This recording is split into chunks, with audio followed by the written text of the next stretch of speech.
Si vous voulez reconnaître les addicts aux réseaux sociaux, ils sont simples à voir, hein, franchement. Parce que moi, à une époque, j'ai pu l'être, d'ailleurs. Euh, sur Twitter, d'ailleurs, je me rappelle, j'y suis plus. Euh, Addicts, dans le sens, ils sont par addiction, surtout pour ce qui est des posts. D'ailleurs, c'est étonnant parce que YouTube est fait différemment. Moi, je poste pas par addiction sur YouTube, a priori. C'est pas tellement le cas. Mais j'ai l'impression qu'il y en a, ils postent aussi par addiction sur YouTube. Il y en a, c'est des addicts de poster sur YouTube. Moi, je poste beaucoup de shorts et de vidéos YouTube, mais c'est avant tout pour me plaindre du fait qu'il y a un abruti qui me harcèle. Depuis la petite enfance, un abruti, c'est pas vrai, non. Une société de merde, parce que c'est une société complète, je veux dire, c'est un gros nazisme qui me harcèle. Mais ça, bon, c'est un autre problème. Mais bon, y en a, ils créent des contenus par addiction sur YouTube. Et on leur reconnaît exactement au même critère. Alors, si vous voulez reconnaître le critère pour détecter un addict, c'est un des critères, mais c'est le majeur. C'est le plus important des critères pour reconnaître que quelqu'un est là, soit sur Twitter, soit ailleurs, et par addiction. Et c'est une vraie addiction, et que la personne a du mal à arrêter son addiction. D'ailleurs, moi, je pense pas qu'il faut arrêter, hein, c'est pas ce que je dis, hein. Chacun fait ce qu'il veut, mais c'est marrant, c'est parce que c'est à ça qu'on les reconnaît. C'est comme pour la clope. Ceux qui arrêtent la clope, ils disent ok, aujourd'hui j'arrête la clope, et le lendemain vous les voyez avec une clope. Ben, c'est pareil. Les addicts de Twitter, de YouTube et d'autres choses, vous leur reconnaîtrez à ça. Ils vont dire bon, alors que si j'arrête, ils vont vous faire une grande vidéo pour expliquer pourquoi ils arrêtent YouTube. Et le lendemain, vous les voyez déjà. Ils sont déjà en train de poster et ils continuent. Et c'est un truc de dingue. Mais qu'est-ce qu'ils racontent? Il y a une journée, il était là en train de faire. La veille, à peine, c'est pas il y a un mois. C'était la veille, il te disait ok, j'arrête YouTube. Il va t'expliquer pendant 1 heure et demie les raisons. Et le lendemain, et des fois c'est même pas le lendemain, des fois c'est même le jour même. Tu vois qui reposte une vidéo qui continue. Ouais, bon, moi je pense qu'ils ont le droit de continuer, il n'y a pas de raison, mais c'est pas le problème, mais enfin, il faut consulter un addictologue dans ce genre de cas. Je veux dire, je sais pas, oh, il est pas normal de poster par addiction des contenus. C'est pas normal de le faire par addiction. Il faut le faire pour d'autres raisons. D'ailleurs, je dis ça sur Twitter, tout le monde le fait par addiction tôt ou tard. Tout le monde, tôt ou tard, sur Twitter, poste un contenu par addiction. Et pareil pour commenter, parce que commenter, ça prend 30 secondes. 30 secondes, tu tapes un texte. Par addiction, oui, tout le monde peut le faire. Donc, personne n'est immunisé. Mais c'est quand même pas normal de chialer des vidéos d'1 h 30 par addiction. C'est pas normal de faire ça. C'est pas dire, c'est pas normal. Genre, c'est étrange. À la limite, chez les jeunes ados, je comprends. Chez les jeunes, je comprends. D'ailleurs, bon, chez les jeunes, je comprends qu'on puisse être dans l'égocentrisme de se filmer par addiction pour poster sur les réseaux sociaux par addiction. Et même chez les adultes, je peux le comprendre. Genre, je peux comprendre tout. De toute façon, je peux comprendre les héroïnomanes. Je peux comprendre qu'il y ait des adultes qui soient amoureux de leur propre image et donc qui cette addiction de poster dans les réseaux sociaux leur image. Je comprends.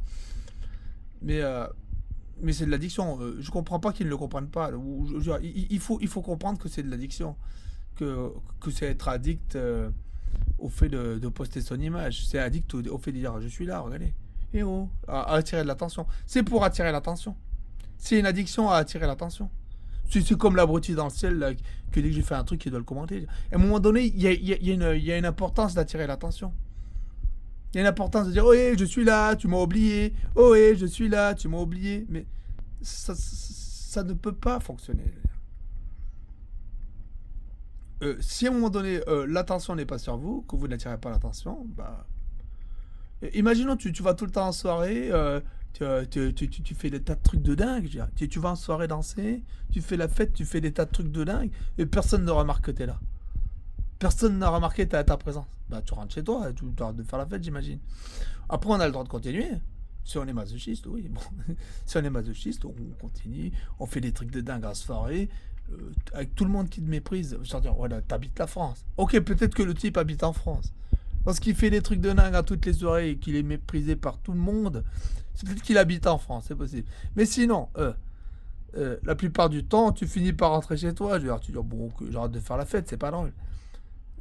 D'ailleurs, je tiens à dire que vous n'êtes pas fréquentables les Français, mais c'est pas tellement pour ces raisons à la limite. Bon, à la limite, moi je fais pas la fête, mais c'est pas exactement pour ces raisons. Je vous fréquente pas, mais c'est vraiment pour d'autres raisons que je vous fréquente pas parce que vous organisez un apartheid, c'est la raison.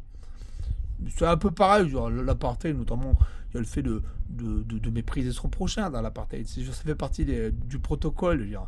Comme il y avait les protocoles des sages de Sion, bon là on a les protocoles des enfoirés du Sion. Mais c'est ça fait partie de la liste des trucs du protocole à suivre pour organiser cet apartheid, mépriser son prochain, mais surtout l'accuser de ce que l'on soit on fait ou d'autres choses comme ça. Et de le faire tout le temps. Tout a été copié, pompé absolument sur Goebbels d'ailleurs. Dans tout ce que vous organisez en France depuis 40-50 ans, tout est pompé texto directement sur Goebbels. Vous pourriez lui verser des royalties. Hein. Enfin, sinon, malgré tout, le sujet au départ, c'était pas le nazisme. J'ai un peu divergé. Mais dites-vous ça quand même. Je veux dire, c'est l'addiction sur les réseaux sociaux. Bon, on la reconnaît à ça.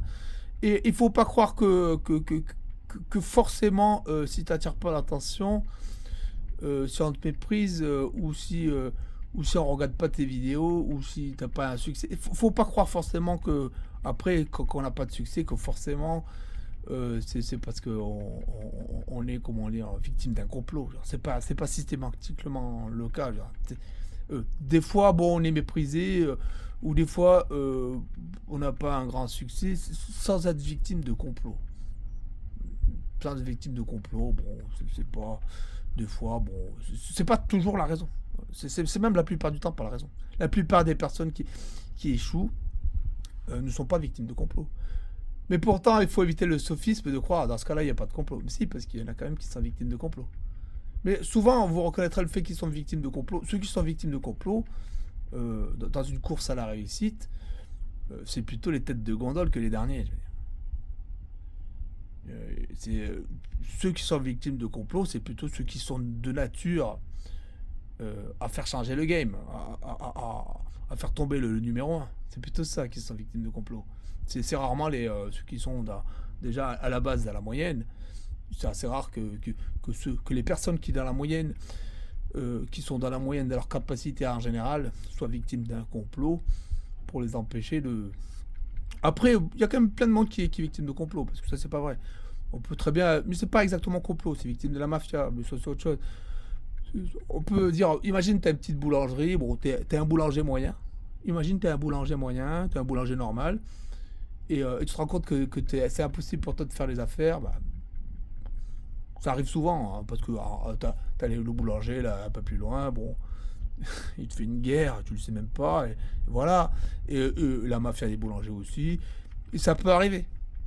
Donc on peut aussi être moyen et être victime de complot, bien sûr, mais là c'est un complot légèrement différent, c'est l'organisation des mafiosos. Parce que l'organisation des mafiosos, c'est pas contre toi. C'est pour ça que je dis que c'est pas exactement un complot, parce que c'est pas personnel.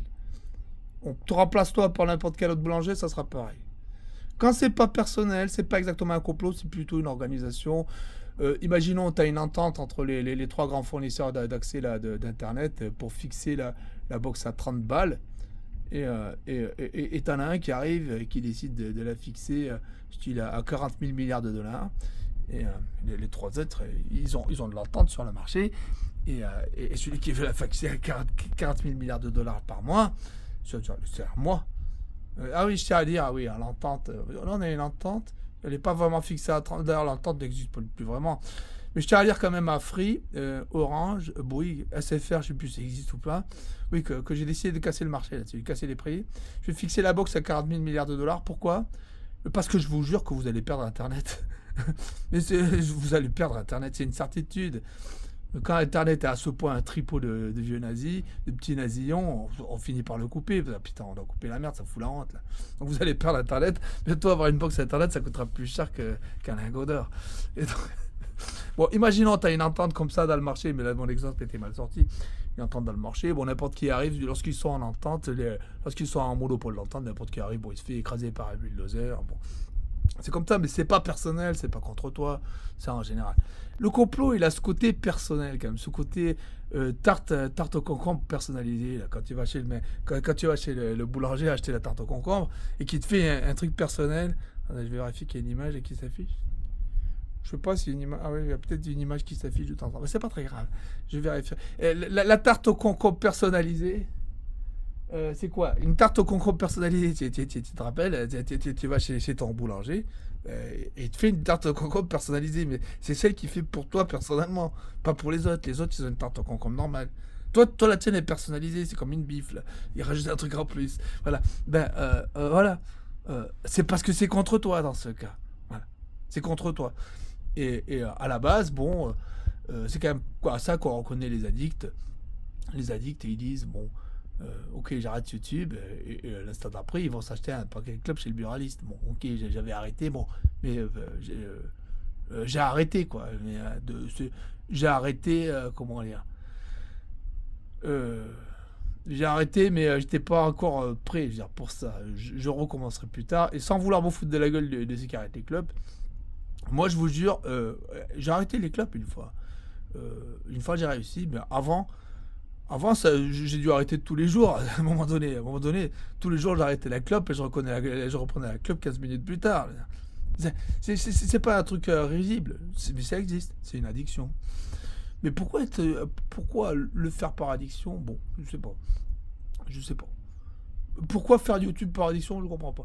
Twitter encore, je comprends. Encore, je comprends Twitter parce qu'on commence à lire. L'addiction de Twitter, c'est la lecture. L'addiction de Twitter, c'est de lire.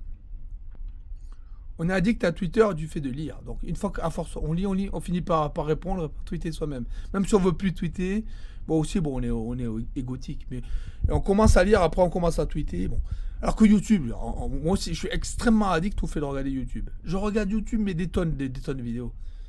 Mais c'est assez rare, bon, sauf là, je vais le faire. Mais c'est assez rare que quand je poste une vidéo, c'est pour répondre à des vidéos. C'est pas comme ça, c'est pas le principe. Tu postes une vidéo, c'est un contenu, ça n'a rien à voir avec ce que tu viens de lire la plupart du temps. Quand on poste une vidéo, ça n'a absolument rien à voir avec ce qu'on vient de faire ou ce qu'on vient de lire sur YouTube. Donc c'est un processus différent. C'est pour ça que j'ai du mal à comprendre quand même les créatifs sur YouTube qui, qui le font par addiction. Surtout que c'est genre quand on a assez peu d'abonnés, YouTube ça paie quand même assez mal. Et je comprends malgré tout que même quand on a peu d'abonnés et que ça paye assez mal, on le fasse pour essayer de gagner sa vie là-dessus, ou d'arrondir les fins de mois ou faire du marketing. Là-dessus, par contre, je comprends ceux qui le font, mais par addiction, je vois pas. Surtout que c'est anti-marketing, l'addiction. C'est un truc que je comprends pas. Donc, c'est un truc ça me dépasse. Pourquoi, je veux dire, pourquoi faire de l'anti-marketing? Pourquoi parce que YouTube, il y a deux possibilités. Soit c'est une vitrine, donc c'est du marketing, soit c'est pour gagner de l'argent. Si c'est pour gagner de l'argent, il y en a qui gagnent bien leur vie, d'autres pas, d'autres qui galèrent. Mais bon, mais comment dire si c'est pour faire un drama, bon, le drama, oui, bon, le drama c'est un marketing, mais c'est un marketing particulier. Je trouve que c'est du mauvais marketing. Le drama, c'est un bon marketing si, dans un cas, lorsque justement YouTube gagne de l'argent. Imagine, tu as 800 000 abonnés, dans ce cas, faire du drama, c'est bien. Comme ça, on parle de toi, comme ça, on va te voir. Mais quand ton activité, c'est une autre activité professionnelle sérieuse, faire du drama, je pense que c'est anti-marketing. Je pense que ça l'est. Je pense que faire du drama sur YouTube, euh, c'est un mauvais marketing pour le reste des activités. D'ailleurs, moi actuellement, 90% de mon YouTube, c'est du drama, par exemple. J'arrête pas d'engueuler tout le monde. Mais moi, j'ai pas envie de faire ce drama.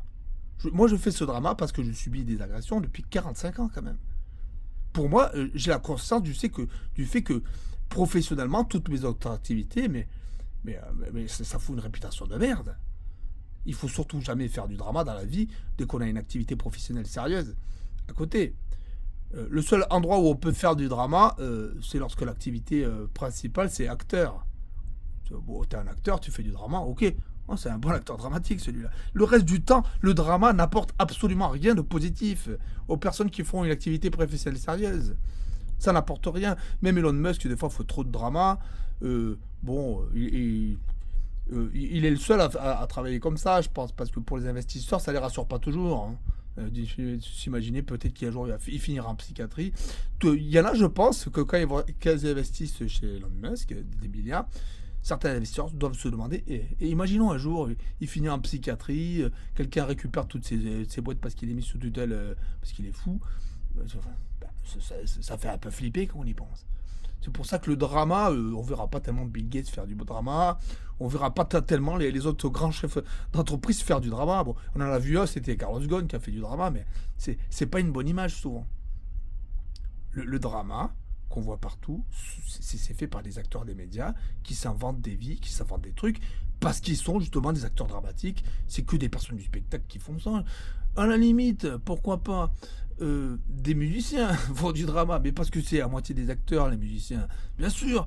Mais à part ça, je veux dire, à part ça, même les présentateurs télé, lorsqu'ils font trop de drama, on commence à leur montrer le chemin de la sortie, je veux dire. Il y a vraiment des limites. Le drama, c'est vraiment pas un bon marketing. Ça l'est pas. C'est pas un bon marketing, le drama. Et voilà. Euh, c'est pas un bon marketing. Bon. Donc, l'addiction, on la reconnaît au fait de poster du contenu. Euh, alors que 1 heure et demie avant, ou 3 heures avant, plutôt, on avait fait une vidéo de 45 minutes pour expliquer qu'on arrêtait YouTube. Ça c'est l'addiction, ça. Là, on se dit merde, putain, trouvez-lui un psychiatre. Peut-être qu'on peut le guérir avec un peu de méthadone. On sait pas trop.